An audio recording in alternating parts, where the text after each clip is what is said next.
Bonsar and Thabar, Ramai Jaunpur, Mizoram, Uttarakhand, and presently he is engaged in work related to preservation of fast developing dialects and languages. Welcome to sir.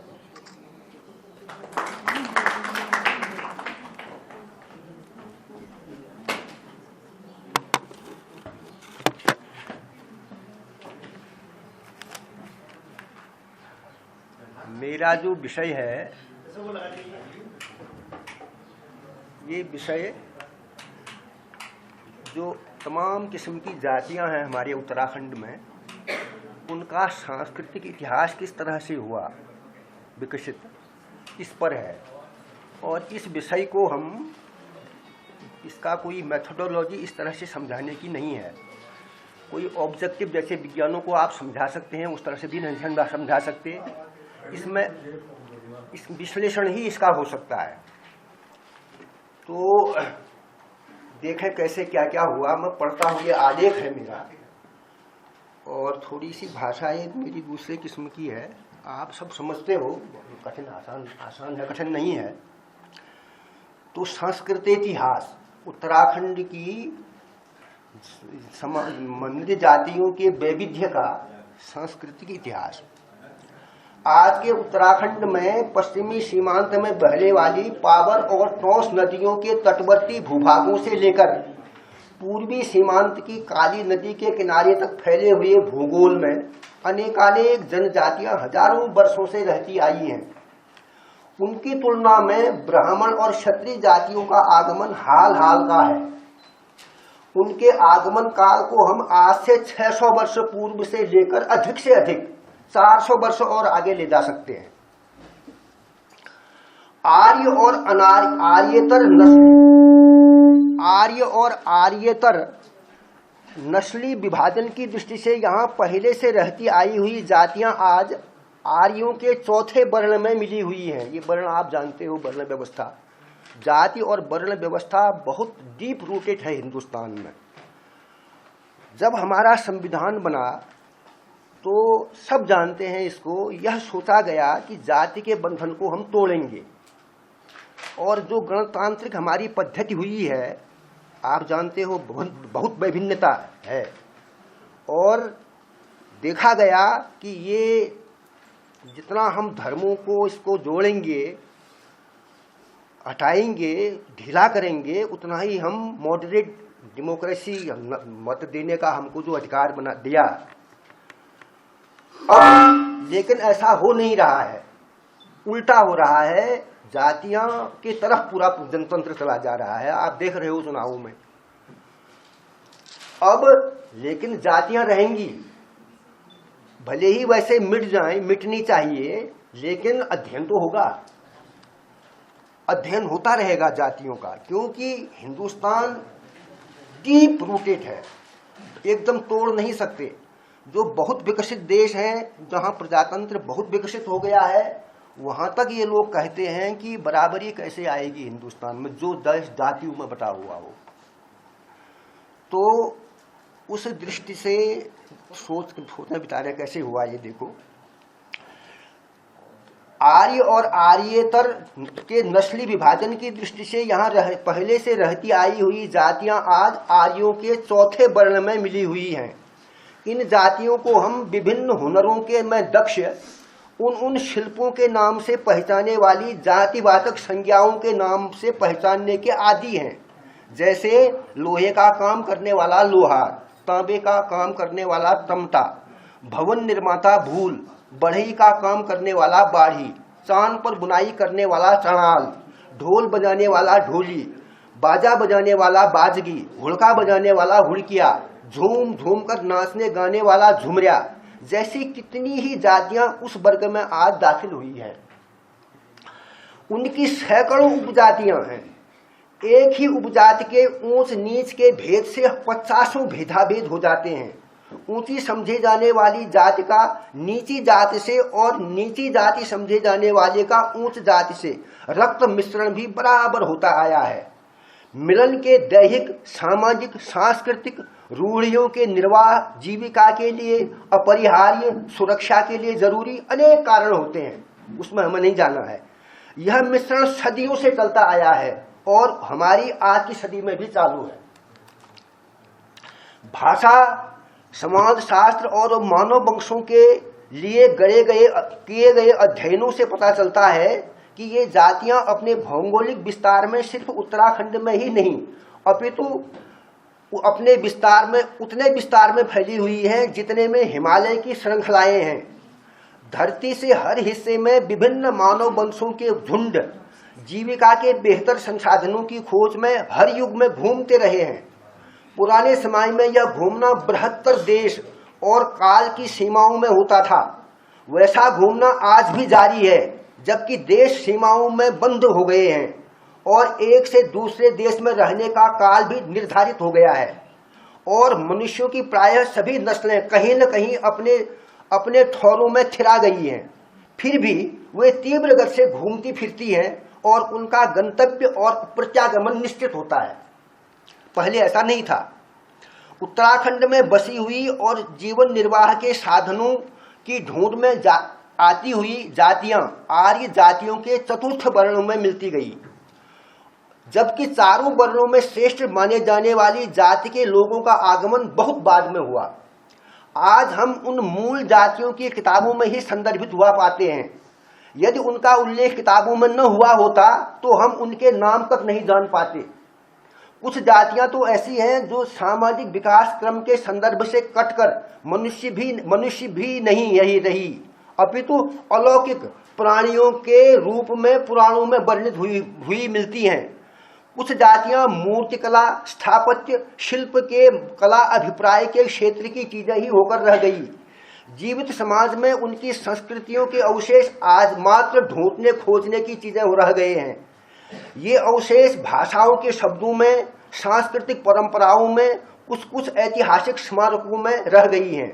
ऐसी जातियों में यक्ष, गुह्यक, गंधर्व, अप्सरस, पिशाच, दास, दस्यु, असुर, दानव, दरद, तुखार, तंगण, परतंगण, कुलिंद, कोल, किरात, शक और नाग आते हैं। उक्त 14-15 जातियां भारतीय उपमहाद्वीप की आर्यतर जातियां हैं। इनमें कोल जात की पहचान आज हम अगर करना चाहें कोल्टों के रूप में कर सकते हैं। कोल में टा लगा हुआ है, अभी भी है, नाम भी है, जाति भी है। उत्तरकाशी के रवाई और देहरादून जिले के जौनसार बाबर के इलाकों में इनकी बिरादरियां मौजूद हैं, जबकि किरातों की पहचान राज किरात, रौत अथवा बड़रौत और बनराजी राम से मौजूद अति अल्प संख्यक जाति में होती है, जो पिथौरागढ़ और चंपावत जिलों में रहती हैं। उनकी बहुसंख्यक बिरादरियां नेपाल में बसती हैं। दोनों देशों की बिरादरियां सतत संपर्क में रहती हैं। बनराजी शब्द प्राचीन ग्रंथों के में उल्लिखित वन राष्ट्रक से मिलता जुलता शब्द है। इनकी कई केरे हैं। ये लोग अपने नाम के आगे सिंह शब्द लिखते हैं, उससे मालूम पड़ता है ये क्षत्रिय वर्ण के हैं, हरिजन नहीं है। यह शब्द चतुर्थ वर्ण के ऊपर की जाति का द्योतक है, परंतु क्षत्रिय लोग इन्हें अपने से नीची श्रेणी का मानते हैं। रक्त मिश्रण की प्रक्रिया इनमें भी पूरी नहीं हुई है, चालू है। उत्तरी हिमालय क्षेत्रों में रहने वाली रंग, ज्वारी, तोलछा, मारछा और जाड़ों की 50 उपजातियों के लिए हम एक जाति सूचक शब्द का इस्तेमाल कर सकते हैं और करते रहे हैं, शौका। शौका शब्द पुरानी शक जाति की तरफ प्रतीत कराता है। जब हम शौ लिखते हैं कुमाऊनी में, बोलते हैं शौ, और कौ लिखो शौक। शक भी पढ़ सकते हैं, प्लेन से के लोग शौ नहीं पढ़ते, शक पढ़ेंगे, उसको वही शब्द है। शौका शब्द पुरानी शक जाति की प्रतीत कराता है। शौकों में हम शकों की नस्ल में शुमार करते हैं तो हूण जाति का अस्तित्व हिमालय के विभिन्न प्रांतों के उत्तरी सीमाओं में बसे हुए तिब्बतियों में ढूंढ सकते हैं। कुमाऊनी में हम तिब्बत को हूण देश और तिब्बती को हुनिया कहते रहे हैं। यह भाषिक प्रमाण है, भाषा का प्रमाण है। ये शक और हूण भाषा के प्रमाण है। देहरादून, मसूरी, चकरोता, नैनीताल आदि नगरों में बसे हुए तिब्बती शरणार्थी जनों में होणों की नस्लें पहचानी जा सकती हैं। शकों और होणों ने अपनी आक्रामक घुसपैठ से भारतीय इतिहास में स्थान तो बनाया ही है, गुप्त और वर्धन वंश के राजाओं को इनके साथ विकट युद्ध लड़ने पड़े हैं। एक समय में तो तिब्बत से लेकर मंगोलिया, अफगानिस्तान तक ये छाए हुए थे। एक वक्त ऐसा भी आया कि होणों ने मथुरा तक आगे बढ़ गए थे। सिक्के हैं उनके, पुरातत्व में बहुत लिखा गया है। शव और होणों के अलावा कोल, किरात जातियों की पहचान सामाजिक, कौटुंबिक और सांस्कृतिक आधारों पर भी आर्यतर जातियों के रूप में होती रही है, पर आज हमें वर्ण व्यवस्था के उस ढांचे में ये ढली हुई दिखती है जिसे हम आर्य संस्कृति का ढांचा मानते हैं। तथापि उनके मिलने को हम विलयन नहीं कह सकते, विलयन नहीं हुआ है, अलग से पहचान है उनकी। रंग रूप से, कद काठी से, शारीरिक गढ़न से, सामाजिक संस्तरण से, रहने खाने और 16 संस्कारों के अनुपालन से, उनके देवताओं, देवी देवताओं और उनकी पूजा मनोतियों के अनुष्ठानों से, उनके विलीनीकरण की अपूर्ण की तरफ ध्यान हम दे सकते हैं और पता चलता है कि ये परंपरा दूसरे लोगों की है। कुलिंद और नागों का पूर्ण विलयन हो चुका है, उनकी अलग से कोई निर्वंश पहचान नहीं बनती। हाँ, पुरातत्व और स्थापत्य में उनकी अक्षय छाप मौजूद है। दोनों के अलग अलग किस्म के सिक्के खोजे गए हैं। नागों के ऐतिहासिक लेख और कुलिंदों के साहित्यिक साक्ष्य प्रचुर मात्रा में उपलब्ध हैं। जाति संरचना में दानव, वनराजी और शक तीसरी सवर्ण श्रेणी में शामिल हो गए हैं। तीसरे वर्ण ब्राह्मण, क्षत्रिय, वैश्य, शूद्र थर्ड में आएंगे ये, उस हिसाब से अगर जोड़ेंगे तो। यक्ष, दास, दस्यु, गंधर्व, कोल आदि कमकर जातियों में शुमार हैं। इन्हें हम बुतकरा भी कह सकते हैं। पहाड़ों के वातावरण के अनुरूप नाना प्रकार के शिल्पों का विकास करने में इनका बहुत बड़ा योगदान रहा है। इन्हें इसीलिए हम शिल्पकार वर्ग भी कहते रहे हैं और कहते हैं। गंधर्व और किन्नर भी इन्हीं की कोटियों में समाई हुई जातियां हैं। ये वह जातियां हैं जो कृषि, पशुपालन और ग्रामोद्योग की तकनीकी हुनरों की अपेक्षा कलात्मक कामों में रुचि रखती रही। इसीलिए इन्हें विद्याधर विशेषण से भी लिखा गया है किताबों में। विद्याधर हुनरों में, दक्ष में संबोधा जाता रहा है। इनकी विद्याधरी गाने बजाने व नाचने की विधाओं में भी थी, वाद्य यंत्रों के निर्माण में भी थी। बाजा बजाना, बाजा बनाना तो और भी ये शिल्प है, वो बहुत कठिन है और बहुत हुनर है। हमारे यहाँ बहुत डेवलप्ड इंडस्ट्री है, वो बिल्कुल नेग्लेक्टेड है, अछूत मानते हो आप उनको। लेकिन पूरा संगीत, पूरा हमारा फोक लोग जिसको आप कहते हैं, उन्हीं की देन है। इनकी विद्याधरी गाने बजाने व नाचने की विधाओं में भी थी, वाद्य यंत्रों के निर्माण में भी। हो सकता है उनकी कोई अलग नस्ल न रही हो, कलाकारों के वर्ग के लिए ये नाम रखे गए हों। ऐसे लोग कोल, किरातों, नागों, दानवों और यक्षों में भी हो सकते हैं और शकों, होणों में भी, आर्यों जैसे उन्नत जनों में भी हो सकते हैं। ब्रात्य, वन्य लोगों में भी, ब्रात्य कहते हैं संस्कृत में, वन्य जंगली लोग। उनके व्यवसायों की छवि वर्तमान समाज में ढूंढनी होगी तो हम कहाँ ढूंढेंगे? झुमरियाओं में, ढोलियों में, औजियों में, जगरियों में, घड़ेलियों में, वाद्यों में, राई भाटों में मिलेंगी, जिन्होंने आर्य संस्कृति के वृत्त के भीतर रहकर अपनी अलग वर्गगत पहचान सुरक्षित रखी हुई है। उनकी समाज के व्यापक समूह ने से अभिक्रिया का अवसर प्राप्त है उनको। उनकी वृत्ति ब्राह्मणों जैसी है, समझ रहे हैं ना? ब्राह्मणों जैसी है, सार्वदेशिक है और सार्वजनिक है। बिना उनके काम नहीं चलता है, जैसे बिना ब्राह्मण के काम नहीं चलता। और बहुत वह अछूत है। डोली में जब देवता आता है तो गले में हाथ डालकर ब्राह्मण के साथ डोली में घूमता है, बिना उसके देवता नहीं आएगा। इसको मैंने वृत्ति कहा है। लगता है कोल किरातों का प्रसार उत्तराखंड में नेपाल की तरफ से हुआ होगा। नेपाल को कैरात भूमि कहा जाता है। जबकि नागों का आगमन दक्षिण की तरफ से और शकों का उत्तर की तरफ से हुआ। आर्यतर समूहों में नागों का हिमालयी संस्कृति में सबसे ज्यादा प्रभाव दिखाई देता है। वे हिंदू धर्म के प्रबल समर्थक थे। हिंदुओं के 16 संस्कारों में नाग जाति के सांस्कृतिक प्रतीक सर्वाधिक मात्रा में समायोजित हैं। उत्तराखंड में शिवोपासना का व्यापक प्रसार नागों के प्रयास का परिणाम है।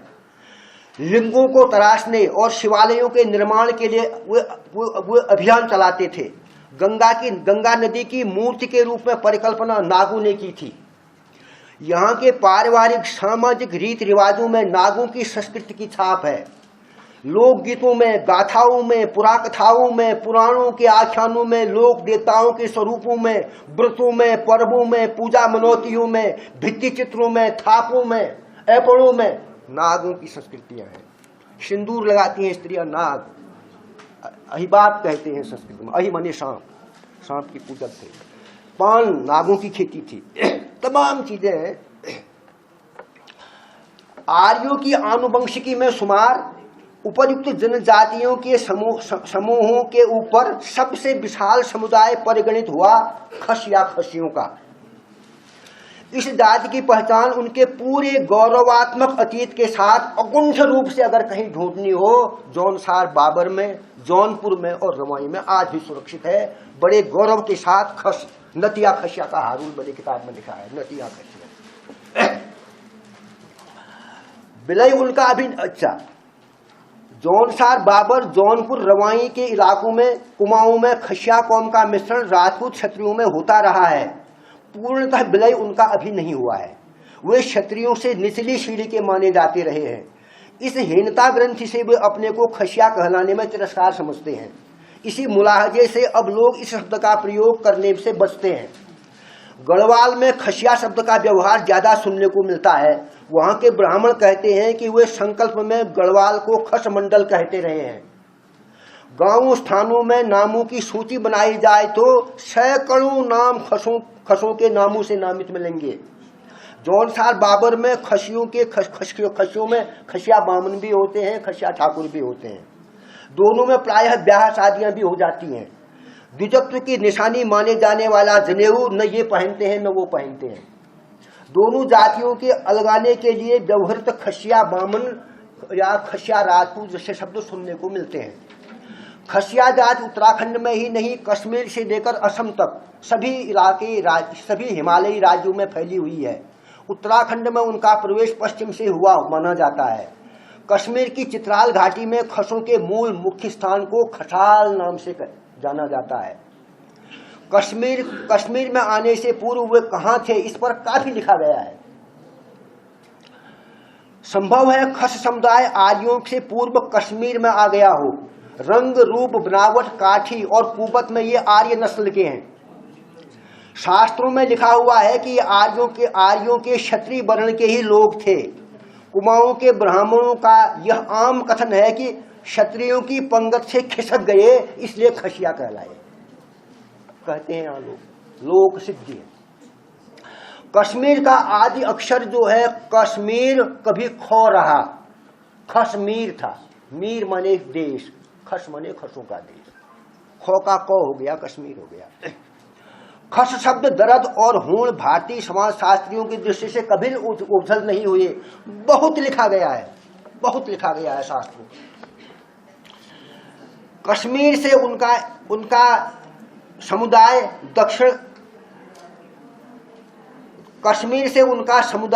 दक्षिण पश्चिम से मैदानों की तरफ न जाकर हिमालय की समानांतर उपत्यकाओं में पहाड़ फैलता हुआ उत्तराखंड में प्रविष्ट हुआ। जबकि आर्यों के बृहत्तर समूह पश्चिमोत्तर दिशाओं से दक्षिण पूर्व की ओर बढ़ते गए। वे सप्त सिंधु, पंजाब, आर्यावर्त, गंगा यमुना के मैदानों से पूरब की तरफ गए। पहाड़ों की धरती मैदानों से भिन्न थी। जीवन यापन के लिए उन्हें उपयोगी बनाने के लिए किए गए लोगों के संघर्ष मैदानों में फैले अपने ही नस्ल के लोगों के संघर्ष से भिन्न थे। इससे उनके कार्यकलापों में, जीवन यापन की पद्धतियों में अंतर आना स्वाभाविक था। उनके समाज की रीतियां, नीतियां, आचरण और सामाजिक ढांचे भी दूसरे ढंग से विकसित होते गए। ऋषि मुनियों द्वारा ब्राह्मणों के लिए निर्धारित यज्ञ और उनके कर्म कांडों की संस्कृति को वे जैसे भूल ही गए। शास्त्र क्षत्रियों के लिए शैशव काल में ब्राह्मणों से विद्याध्ययन, यौवन में संस्कार पूर्वक किए गए वैवाहिक रिश्तों के निर्वहन के साथ गृहस्थ जीवन यापन और क्रमशः वानप्रस्थ और संन्यास्त जीवन से के तौर तरीकों से उन्हें परिचित कराता रहता था।